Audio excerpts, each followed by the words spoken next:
Matrimonial dispute का मामला जौनपुर जिले में चल रहा था और उसमें भरण पोषण का जो मुकदमा था उसमें जो बच्चा व्योम था उसके लिए कोर्ट ने जो सबूत और जो दोनों पक्षों की तरफ से जो भी अपनी बात कही गई थी उनको देखते हुए एक आदेश पारित किया था और वह 40,000 रुपये प्रतिमाह बच्चे के लिए किया था।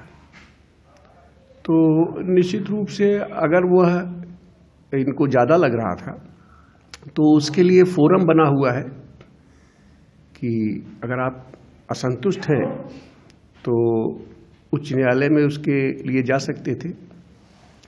और इस मामले में हमारे जो जूनियर अवधेश तिवारी जी हैं वह ज़्यादातर इस मामले को देखते रहे तो उन्होंने बताया कि 40,000 रुपया जो प्रतिमाह किया गया था वह ज़्यादा लग रहा था उसको, और हालांकि अभी वह मेंटेनेंस का पैसा दिया भी नहीं गया था।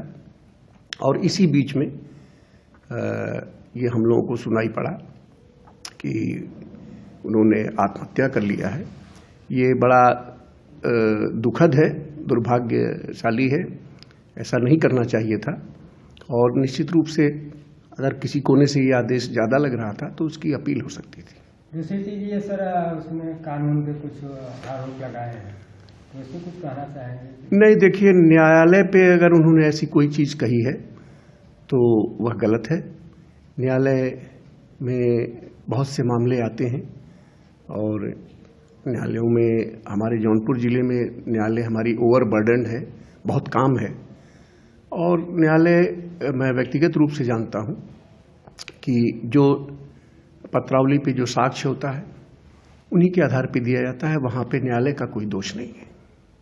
अच्छा, वो लोग रहने वाले कहाँ पे थे? वो बिहार का बच्चा रहने वाला था।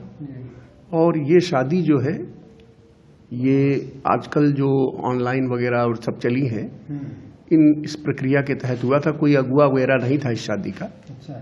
और लड़का बेंगलोर रहता था, बेंगलोर से आता जाता था वो। और निश्चित रूप से कहीं न कहीं जो समझ में आता है कि उसके सास या ससुर या उसके जो साले लगते थे उन लोगों ने कोई अगर प्रताड़ना उसको दिया होगा कि सुलह कर लो, इतना पैसा लगेगा। तो ये आउट ऑफ रिकॉर्ड चीज़ें हैं। अगर ऐसा भी है तो उसको इस बात को कहना चाहिए था, हम लोगों को बताना चाहिए था। उसने ये अपने जो इस तरीके से सुसाइड किया वो गलत है। अच्छा, मतलब बीच में कभी उनका आना जाना हुआ था जौनपुर?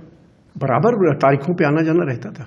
लमसम कितना महीने पहले या कभी? नहीं, ये मेरे ख्याल से 6 महीना पहले वो आए थे और हमारे बिस्तरे पे भी आए थे। मैंने देखा था उनको और ऐसा कुछ लग नहीं रहा था कि कोई बहुत ज़्यादा सुसाइड कर लेने वाली चीज़ हम लोगों को नहीं समझ में आ रही थी। तो उनके परिवार की तरफ से कोई फ़ोन वगैरह आपके यहाँ? नहीं, अभी तक हमारे पास कोई ऐसी फ़ोन वगैरह मेरी जानकारी में नहीं आया है। अगर वो आएंगे तो जो भी पूछेंगे तो उसको बताया जाएगा उनको। जो क्या नाम है आपका? दिनेश मिश्र।